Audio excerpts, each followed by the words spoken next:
Hoje, a pedido dos nossos amigos, iniciaremos um tema importantíssimo, que é a inclusão plena. Como incluir de verdade as pessoas com deficiência, tanto na sociedade como na educação.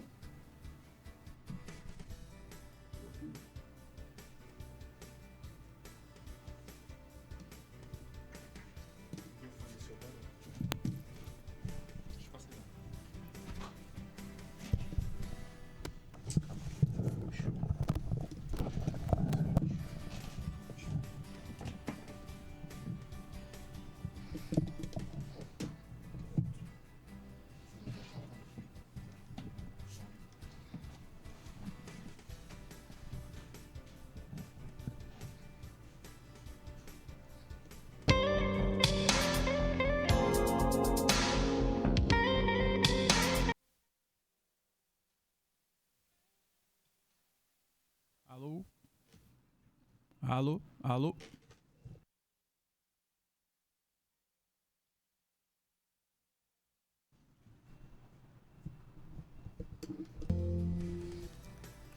Voltamos?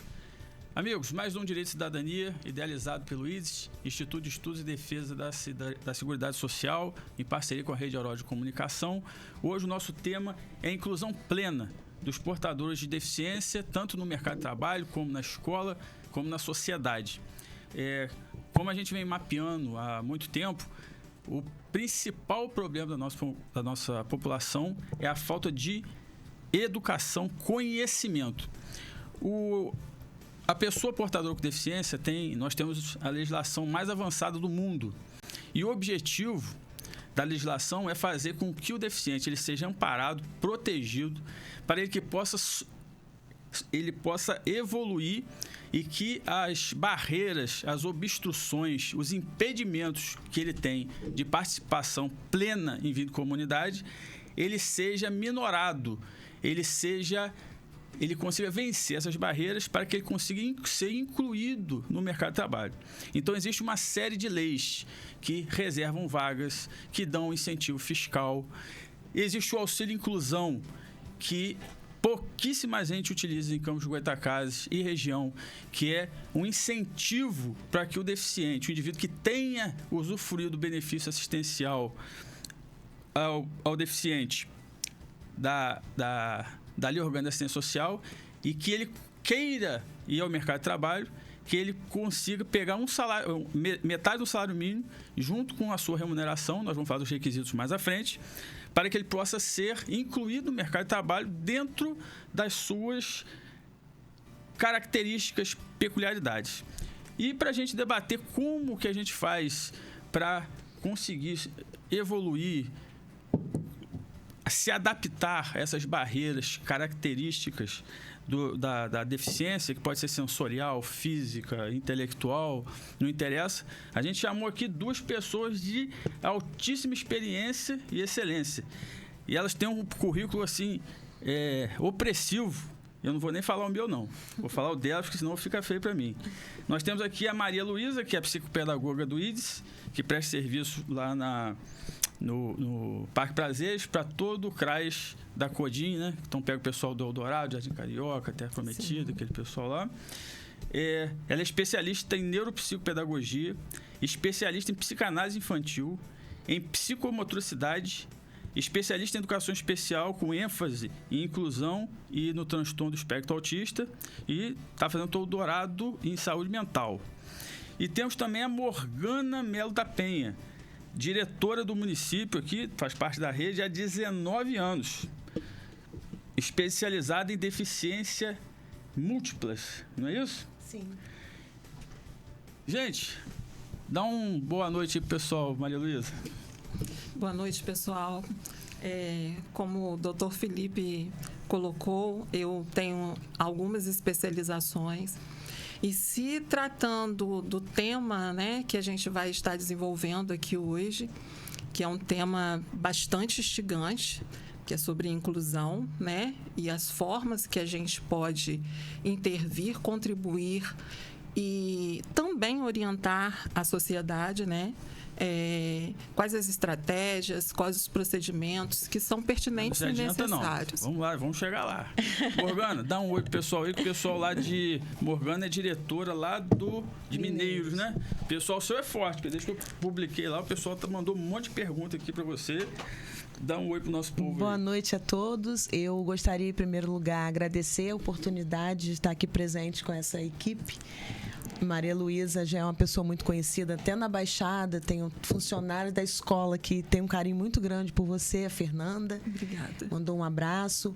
E dizer que a nossa contribuição é fundamental para nossas crianças.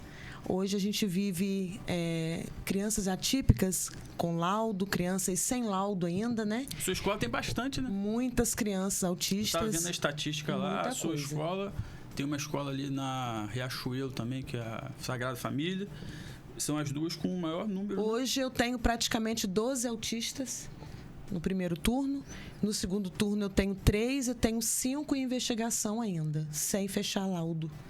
Então, assim, a nossa parceria, nosso trabalho é totalmente voltado a essas crianças que chegam pra gente. Nós temos...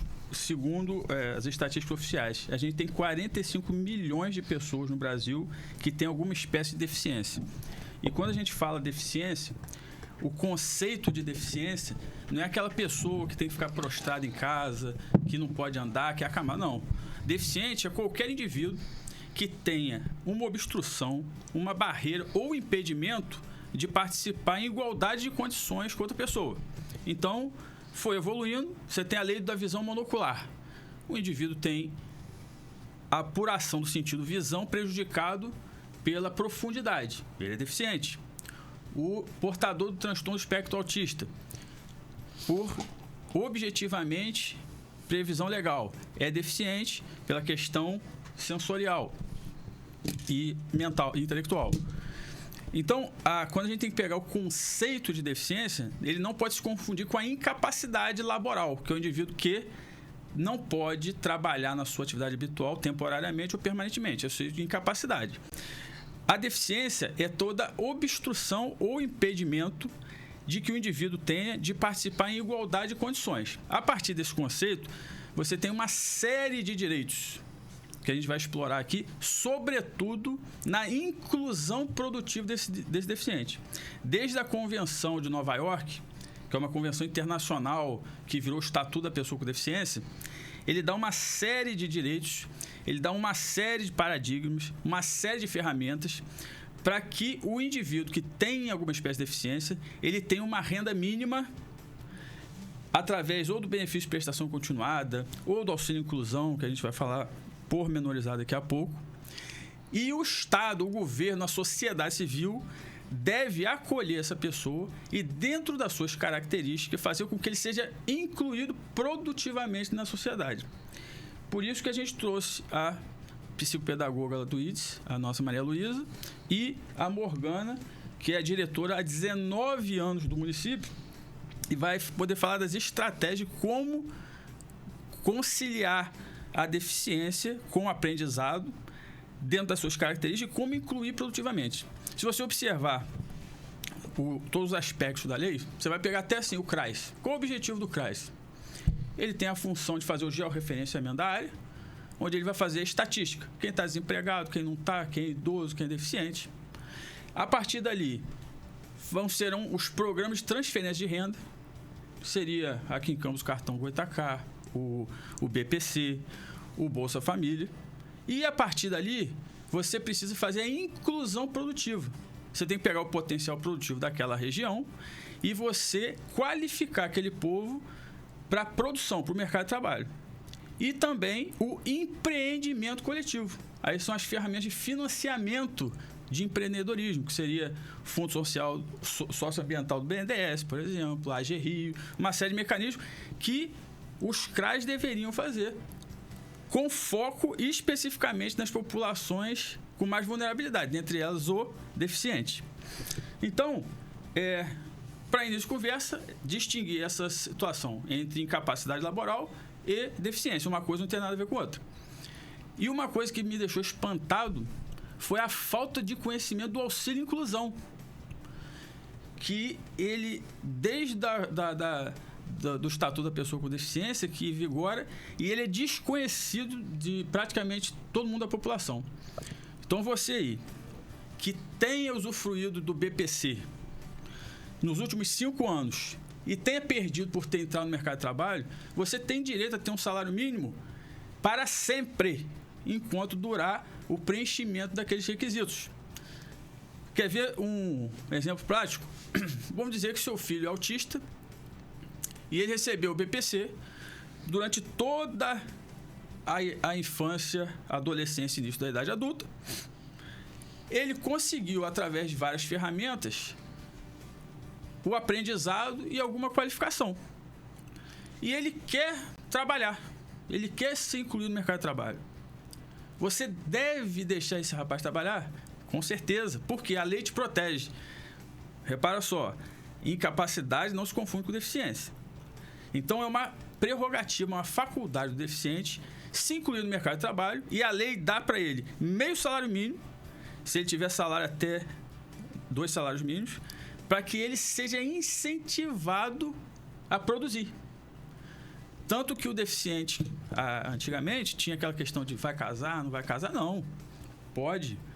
A curatela não é mais a regra, é a tomada de decisão apoiada. Então, o objetivo da lei é que você tenha, buscar a independência do deficiente.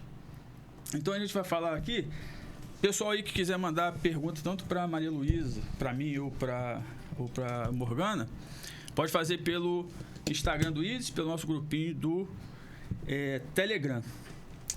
Ô, Luísa, você lá tá na... Como é que o trabalho que você desenvolve lá no Parque Prazeres, lá, você pega toda aquela região do CRAS da Codim lá.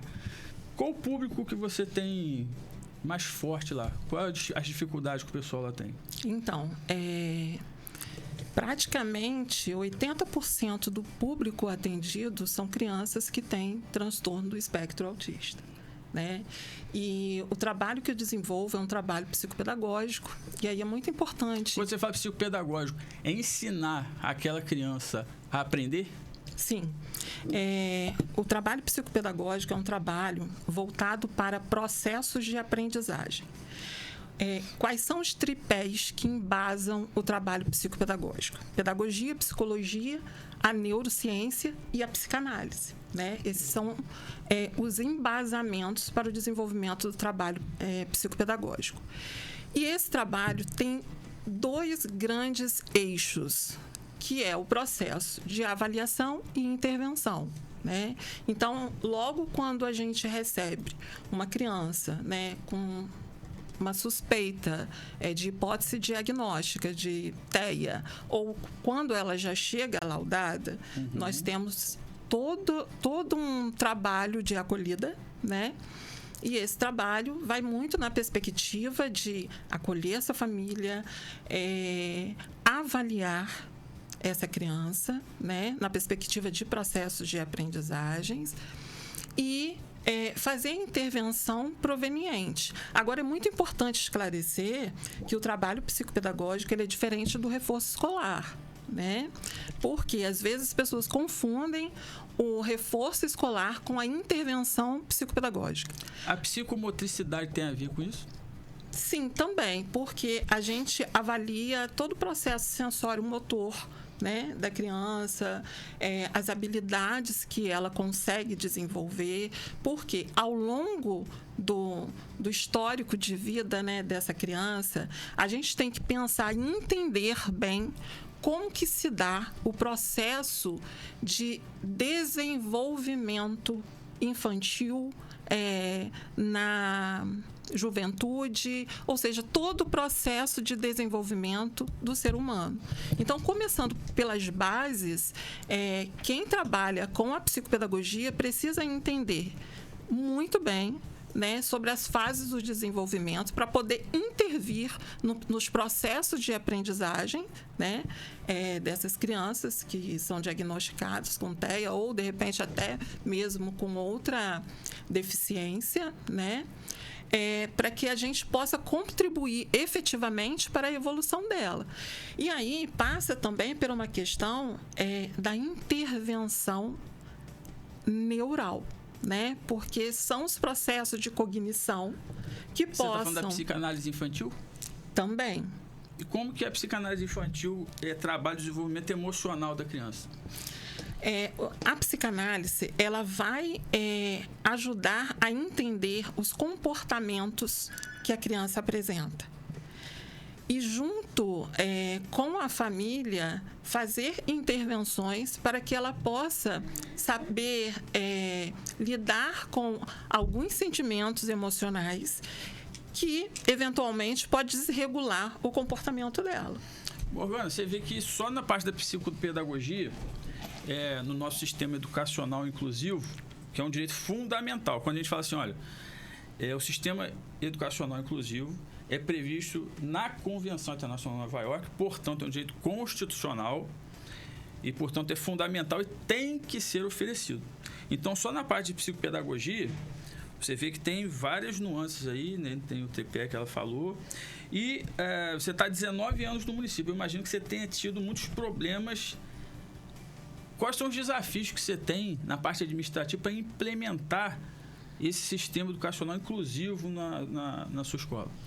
Então, antes, até pouco tempo atrás, a gente não tinha tanto recurso tecnológico, recurso até financeiro, por questões de verbas federais que a gente pode estar comprando materiais. Nós temos hoje laboratórios de informática dentro da escola, laboratório de matemática, laboratório de ciências. Nós temos todo um material que é usado pelo professor e o mais importante disso tudo, como ela falou, as intervenções não é só do professor, porque hoje o município fornece também a mediação.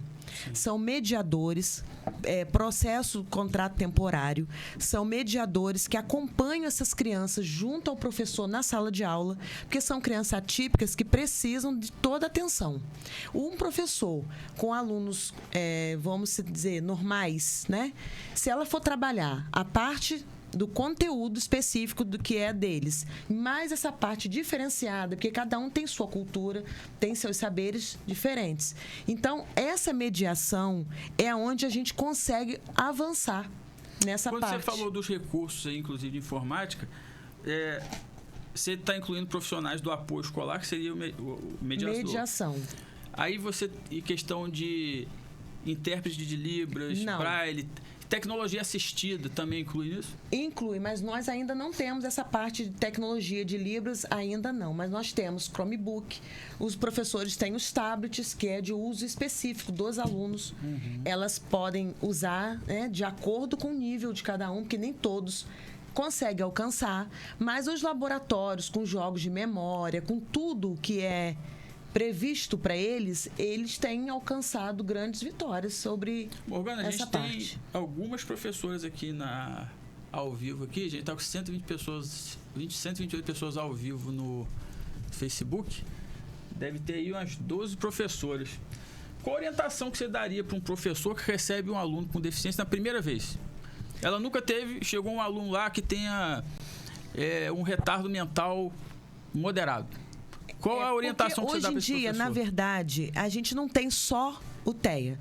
A gente recebe aluno que é o transtorno aspecto autista, mas também tem outros tipos de deficiência que faz aquele conjunto para poder fechar um laudo, né? Sim. Mas hoje, o primeiro passo que eu vejo é um diagnóstico.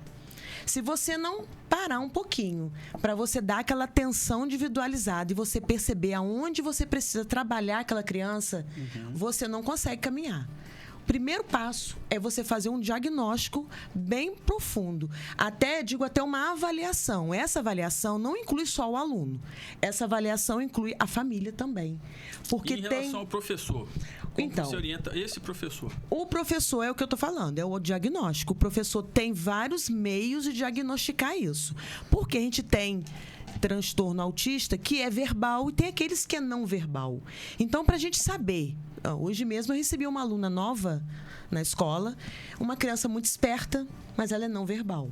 Aí a mãe mandou para mim uma cartinha dentro da bolsa de tudo que ela precisa ser acompanhada. Mas uma criança super carinhosa, não é criança agressiva, é uma criança que ela precisa de toda a atenção do professor.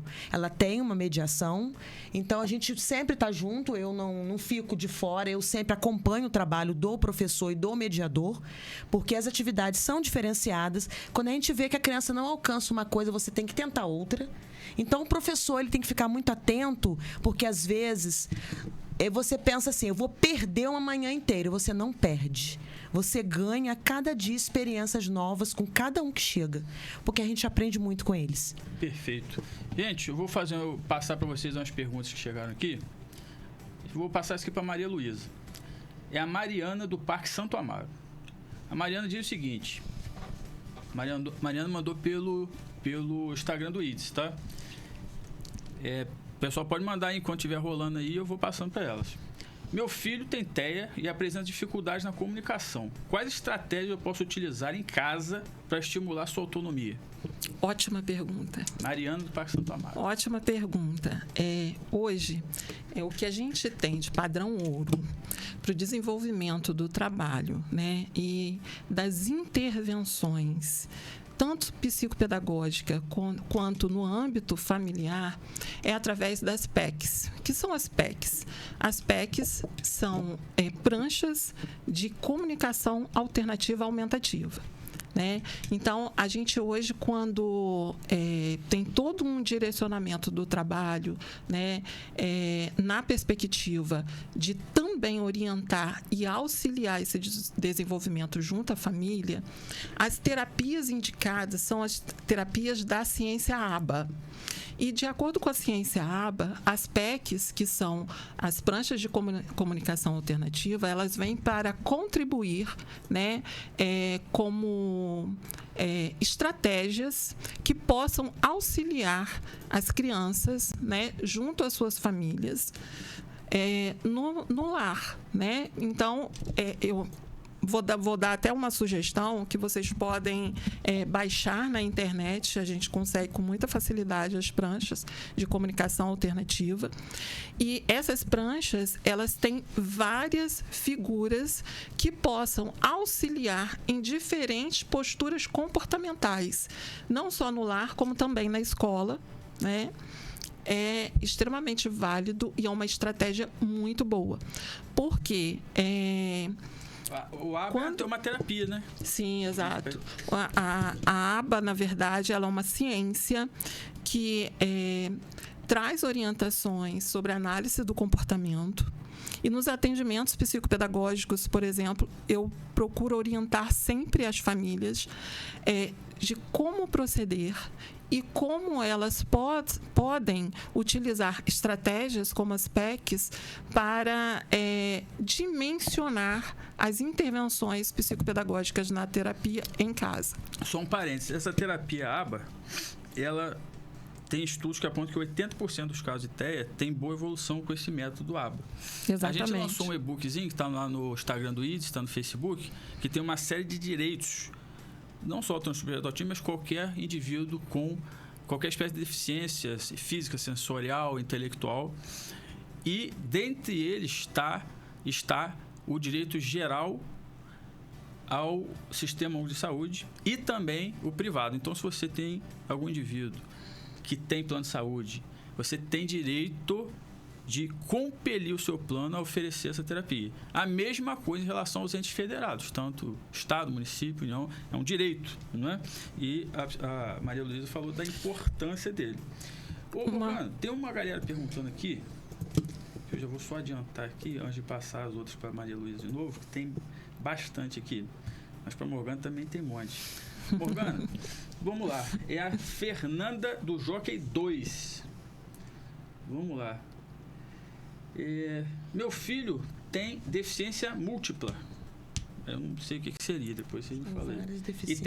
E eu tenho receio que como será sua adaptação na escola regular. Eu imagino que ainda não foi, né? Não entrou na escola. Que orientação a senhora me daria para essa situação? Então, deficiências múltiplas é um conjunto de deficiências que o médico fecha um laudo. Ela está com medo da criança entrar na escola. Não, mas aí não tem que ter medo, porque a escola tem que ser, a escola precisa ser um espaço, primeiro de tudo, acolhedor. A criança não pode ter receio de escola, nem ter trauma que ela vai ter que ir para a escola.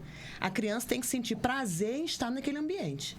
Primeiro passo é ela tentar matricular a criança, e o importante que eu vejo também é essa carga horária. A carga horária de uma criança com qualquer tipo de deficiência, que seja TEA, que seja TOD, que seja qualquer outro tipo de deficiência, ela precisa ser reduzida. Sim. Ela não pode submeter a uma criança a 4 horas de aula dentro de uma sala. Porque o limite de uma criança com laudo, uma criança, não é 4 horas. Que seja 1 hora, que seja 2 horas, mas que ela sinta prazer de estar ali. Então, ela levando para ela conhecer o ambiente, o importante de tudo isso é conhecer. Sim. Se ela conhecer, a criança vai conhecer o ambiente e ela precisa, já que ela não teve acesso à escola, ela tem que selecionar uma escola que esteja naquilo que ela precisa. Por exemplo, ela vai matricular uma criança, ela tem que procurar uma escola que ela tenha um apoio pedagógico. Esse apoio pedagógico, que seja a PSP da escola, que seja a direção, que seja o professor titular da turma e que seja mediador ou até mesmo um cuidador. Porque o papel do cuidador, o nome diz, é um cuidado. Né? Na parte de alimentação, na parte de remédios, na parte de saúde, de banheiro, né? De higiene. Mas a parte da mediação é importante também que a criança tenha esse contato direto com a mediadora, que é o suporte que ela vai ter. Porque, como eu falei, nem sempre o professor dará total atenção que essa criança vai precisar. Perfeito. Carlos do Jockey, só botou Carlos. Mandou pelo Telegram. Se vocês puderem botar mais detalhes para a pessoa identificar, fica melhor. Essa é para Maria Luísa, né? Uhum. Maria Luísa, o Carlos, ele é pai de uma criança com síndrome de Down. E ele gostaria de saber o que ele pode fazer dentro da sua área, né? Psicopedagogia. Sim. Para o desenvolvimento da independência dele. Pelo que eu entendi aqui, ele tem medo de falecer ou tal, e a criança e o futuro adulto não tem uma independência em razão da síndrome de Down. Aí ele está perguntando aqui o que ele pode fazer para potencializar o aprendizado e o desenvolvimento, que é o que a gente conversou no início, o objetivo da nossa legislação. É dar um amparo, fornecer meios que aquelas barreiras e impedimentos sejam superados para que no futuro o indivíduo tem alguma independência. Aí está perguntando, ele é um pai que tem um filho síndrome de Down, e o que ele pode fazer para potencializar o aprendizado e a independência desse deficiente? Então, o primeiro princípio é ter noções dos valores, né, que são desenvolvidos com essa criança. Do ponto de vista psicopedagógico, nós temos alguns conceitos voltados para anomia, heteronomia e autonomia. O que é a anomia? A anomia é quando há uma ausência de valores, ausência de regras, ausência de orientações. Né? A heteronomia é quando há orientações que são regradas por um indivíduo responsável, maior, adulto, né? Assim como um professor, assim como um terapeuta, né? Que dimensiona as orientações. E a autonomia, que é o processo de construção que gera essa independência.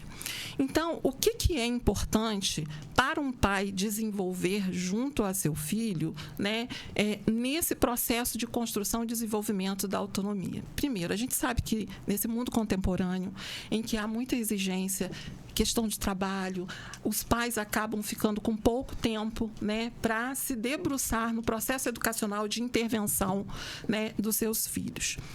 A sugestão que eu dou, né, e que eu oriento sempre aos pais é na perspectiva de dedicar tempo para orientar.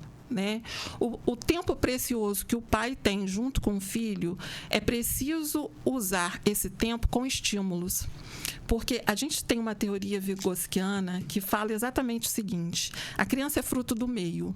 Então, se ela está inserida em um meio onde ela recebe os estímulos para ajudar no seu desenvolvimento, tempo é neurônio, tempo é construção de sinapse. Ou seja, quando a criança recebe estímulo desse ambiente onde que ela interage com livros, com brinquedo, porque o brinquedo tem uma função de contribuir para o processo de aprendizado de acordo com o nível da criança, né? Que a gente chama do brincar funcional. E através desse brincar funcional, pai, ali você pode fazer inferências de valores que possam auxiliar na construção da autonomia do seu filho. Então, o ambiente é fundamental, né? Fundamental. Então, o Ricardo do Parque Leopoldina é até amigo da nossa liderança lá, Edelso, lá da linha na beira da linha. É o Ricardo do Parque Leopoldina. Ele pergunta assim, o Morgano, o filho dele é autista e ele percebe que muitos colegas da turma não interagem com o filho dele. O que, na visão dele, causa uma série de problemas para o filho dele. Pelo que eu entendi aqui, você bota aí, Ricardo, porque eu estou aqui no Telegram contigo. Ele entende que os outros alunos discriminam o filho dele. Como as escolas, ele pergunta, podem trabalhar a conscientização desses outros alunos em relação à tolerância, à inclusão desse deficiente? Então, o primeiro ponto importante disso tudo é a criança se sentir, como eu falei, segura no ambiente que ela está. E enquanto ela não se sentir segura, porque, na verdade, quando uma criança entra numa sala de aula, apesar dela ter o laudo, ela ter tudo, ela é uma criança normal, considerada normal. Por quê? Porque o professor, na maioria do tempo, ela vai trabalhar um conteúdo global, onde ela vai perceber as diferenças, onde a atividade da criança autista, criança que tem problema, vai ser diferenciada. Então, ela não pode se sentir acuada em momento algum. Ela tem que se sentir segura naquilo que ela vai produzir. Como a Maria Luísa falou, esses jogos é muito importante porque até mesmo para a criança se interar, se socializar, ela vai precisar de um amigo. Para ser que seja um quebra-cabeça, que seja uma pintura, que seja o que for. Ela nunca vai trabalhar sozinha. A criança tem que trabalhar no meio. O meio é importante para mudar a situação que ela vive. Você acha que seria importante, dentro da atividade típica da assistência social, ter um serviço de fortalecimento de vínculos familiares e comunitários? Você acha que seria interessante que a escola, através de um programa de extensão comunitária, construísse esse tipo de serviço, claro, referenciado pelo CRAS local e tal, para integrar esse deficiente com a comunidade, com outros alunos? Com certeza. Seria um projeto muito bom se as crianças se sentissem mais, assim, valorizados. Porque a gente sabe que um professor de sala de aula, ele é preparado para ele aplicar as disciplinas, para ele, né, seguir um cronograma. Mas ele também não está ali preparado 100% para lidar com esses tipos de deficiência, como é um psicólogo, um psicopedagogo, um neuro. Então, isso tudo ia justamente fortalecer o professor. Porque, às vezes, o que precisa na área, o que precisa é a gente estar inteirado nisso tudo. E nem sempre a gente consegue. Por isso que o Estatuto da Pessoa com Deficiência, a Convenção Internacional de Nova York, ela diz que a responsabilidade por quebrar essa barreira ou minorar ou dar ferramentas para que esse deficiente tenha participação plena em sociedade, ela é responsabilidade do Estado, da família e da comunidade. Então, eu acho que seria muito bom. Uma boa, né? Sim. Então, vamos lá. Para a Maria Luísa chegou aqui uma...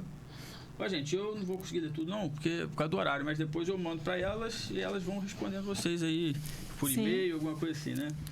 Maria Luísa, vamos lá. Esse aqui é a Luciana de Goitacazes, lá, amiga de Claudinha do Parque Real. Outra liderança nossa lá, 1000. Um abraço aí pra Rosângela. Dá um abraço pra Rosângela lá, ô Maria Luísa. Abraço, Rosângela. Luciano Joque. Esse é pra Maria Luísa. Meu sobrinho tem TDAH e não consegue aprender. Existe alguma técnica de estudo para que ele consiga... Ela botou uma parte que eu vou mudar um pouquinho, tá, Luciano, a tua pergunta, para não ficar muito ofensivo. O sobrinho dela tem TDAH e ele tem dificuldade de aprendizado. Existe alguma técnica para que ele consiga estudar sozinho? Acho que foi isso que ela quis perguntar. Se não foi isso, você manda de novo o que eu estou lendo aqui. Se existe alguma técnica para ele estudar sozinho. Técnica de estudos existe sim.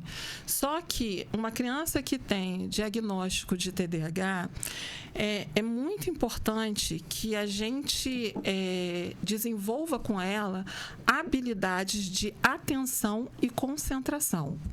Então, para que ela estude sozinha, primeiro é preciso desenvolver essas habilidades. E para desenvolver essas habilidades, a princípio, a gente precisa orientar na regulação desse processo de atenção. E aí, para que a criança estabeleça o estágio de concentração, ela não pode ter ao redor dela distratores, ou seja, todo um processo que venha desvirtuar a atenção dessa criança. Exemplo, um celular pode tirar a atenção, né, da criança. O ambiente que deve ser organizado e preparado, né, tem que ser um ambiente onde há silêncio, onde a criança seja estimulada a ter aquele cantinho, né, só para que ela desenvolva ali os processos de estudos. É toda uma organização que estabeleça a concentração dela. Você é a favor de psicoestimulante, tipo Ritalina, Venvance? Então, isso vai depender de cada caso, né? Porque até as crianças, adolescentes que têm transtorno de déficit de atenção e hiperatividade, depende da especificidade, da singularidade de cada um. E aí, a orientação médica, né, em alguns casos, exige sim a questão do medicamento para regular o comportamento e também o processo de concentração. Perfeito. Só uma dica pro pessoal aí, tanto esses psicoestimulantes, tipo Ritalina, Venvance, etc. e tal, eles estão no RENAME, que é a Relação Nacional de Medicamentos Básicos, que o SUS tem obrigação de fornecer de forma gratuita e geral para qualquer pessoa. Então, você aí que tem um filho que tem TDAH e necessita de psicoestimulante, porque o Venvance é caro, né? E não tem condição de custear, você pode entrar com uma obrigação de fazer para que o município, o Estado ou a União solidariamente custeiem ele. Tanto com o sequestro do Fundo Municipal de Saúde, como obrigação de fazer de fornecimento direto. Tá? Só para concluir, em relação à pergunta que foi feita, existe uma técnica que é a técnica do Pomodoro. Como que é a técnica do Pomodoro? A criança, ela estuda, exemplo, 20 minutos consecutivos, sem nenhum instrumento que possa tirar a desatenção dela. É 30, 10, 30, 10. Exatamente. E aí ela tem um intervalo, por exemplo, de 10 minutos. Então, a gente vai intercalando. Essa diferença de minutos pode ser construída junto com a criança, tá? Exemplo, 20 minutos, aí marca. A criança vai estudar consecutivamente, né? E aí você dá um intervalo, exemplo, de 10 minutos para ela descansar e o cérebro também repousar as informações. Daqui a 20 minutos ela volta novamente e faz uma sequência de estudos, tá? Então, isso acontece de uma forma que traz para a criança um reforço positivo, ou seja, ela estabelece a concentração, ela estuda, mas ela sabe que ela vai ter um reforço positivo que diz respeito a descansar o cérebro, tá? Isso pode auxiliar. A Fernanda, lá da margem da linha, lá do nosso amigo Edelcio. Fernanda, essa é para Morgana. A minha filha tem diagnóstico de desenvolvimento mental incompleto. Não se adapta na escola e eu tenho dificuldade de me comunicar com o professor, com a professora. Como que a escola pode me ajudar nessa interação com o professor? Então, primeiro passo é, se ela tem dificuldade com o professor, a escola deveria ter uma equipe pedagógica de acompanhamento, que é uma PSP, uma OE, uma pedagoga que pode intervir nesse trabalho do professor. Porque o professor, na verdade, ele não está sozinho. Ele não caminha sozinho. É muita o coisa, professor tem uma equipe pedagógica da escola que acompanha nas atividades. Então, pelo nesse caso menos, aqui, ela tem que procurar o orientador pedagógico. ela tem que procurar o orientador pedagógico e passar o problema. Isso aí é resolvido fácil, porque aí pode chamar o professor e saber onde é que está a dificuldade da criança. Ela não está se adaptando por qual motivo? Será que a atividade dela está sendo diferenciada? Será que ela está tendo a atenção que ela precisa? Então, de repente, não está tendo contato, porque o professor também não está sabendo da necessidade que a mãe está tendo de estar com ela. Sim. Então, isso aí é uma troca. Procurar não professor, orientador a orientadora pedagógica ou a direção da escola. Perfeito. Maria Luísa, a Amanda, ela é do Flamboyant. Ela está falando o seguinte, que a filha dela ela é osteomizada, né? E ela tem muito problema com autoestima por conta dessa deficiência no trato intestinal, né? O que ela pode fazer para que essa criança se sinta mais confiante para ir à escola e para fazer a atividade do dia a dia? Então, na verdade, o mais indicado seria mesmo uma terapia psicológica, né?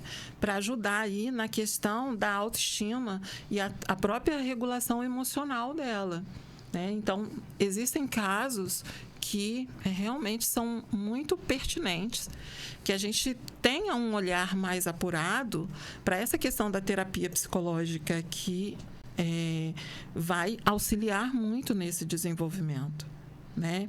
Agora, em casa, o que a mãe pode estar fazendo para auxiliar? É sempre apoiar, é sempre estimular, né? Motivar, fazer com que ela acredite nela, no potencial que ela tem, né? Então, assim, a importância da influência dos pais, a importância dos pais trazerem essa autoconfiança para ela é muito importante, né? Porque tudo começa no lar. É isso aí. Ó, tem um pessoal perguntando aí sobre a questão do auxílio inclusão.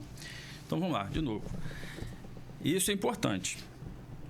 Ninguém pode sair daqui hoje sem aprender isso. Por quê? Porque é renda. O objetivo da legislação é que você... Antes de qualquer tudo, voltando, não pode confundir incapacidade com deficiência. Os dois conceitos são completamente diferentes.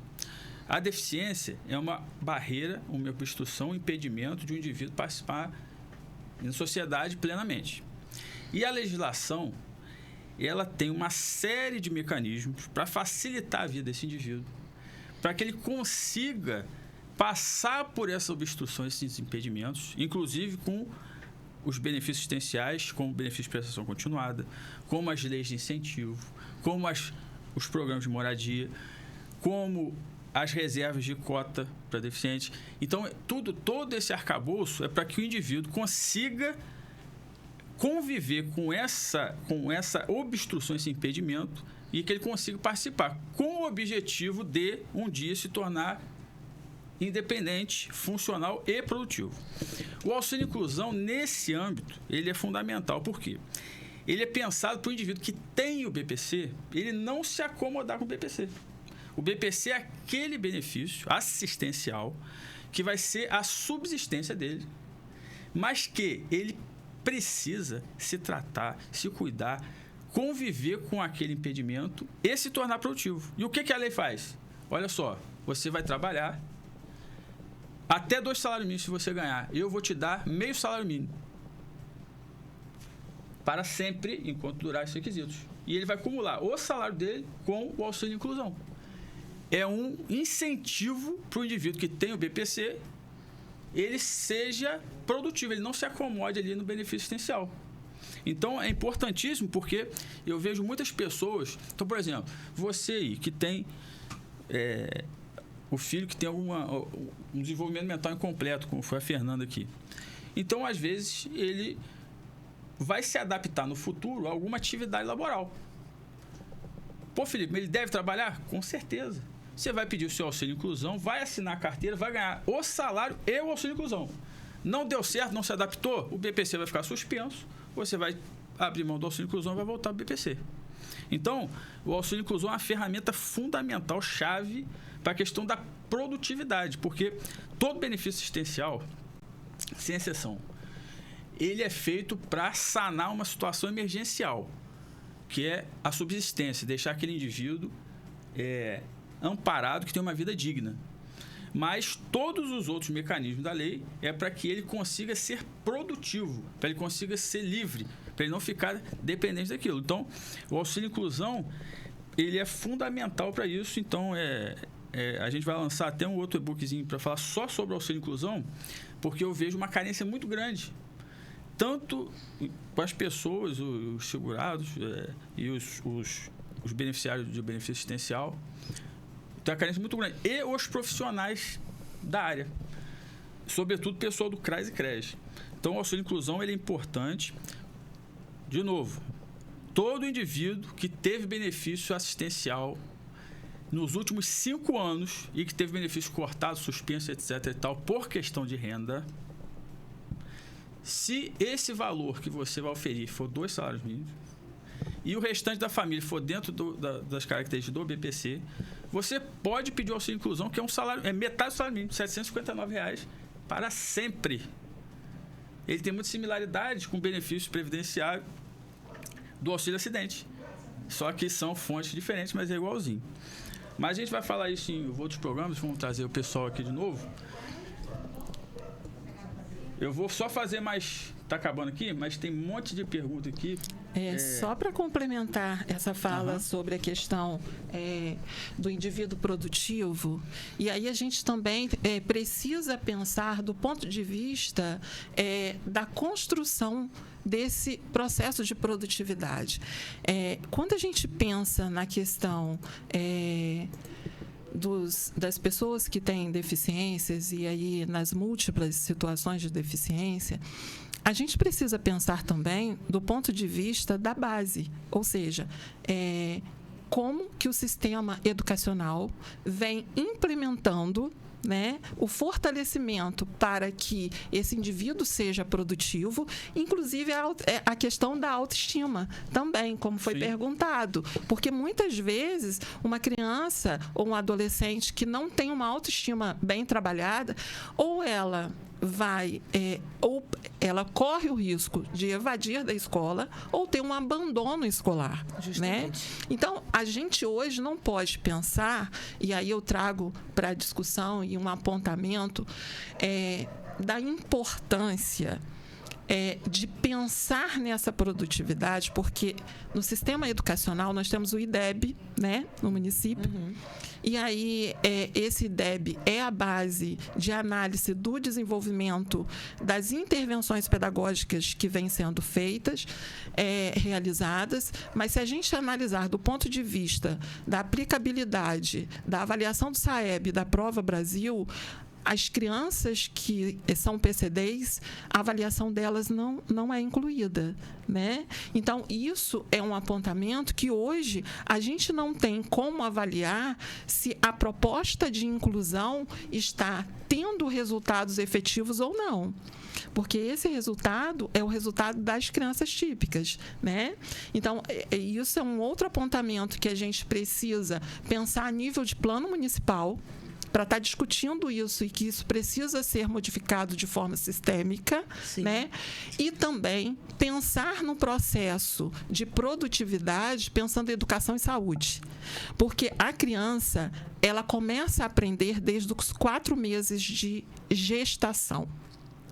Então, vejam bem, o cérebro da criança começa no processo de aprendizado desde o 4º mês de gestação da mãe.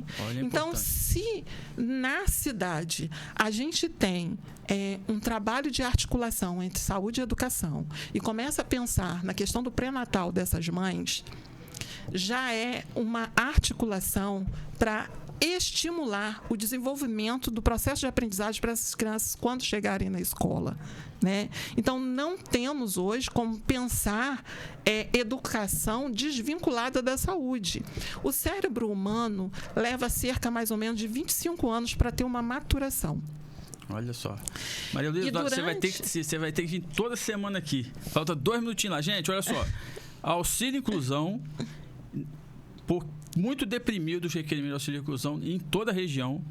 sobretudo Itapiruna e Campos. Isenções fiscais, gente.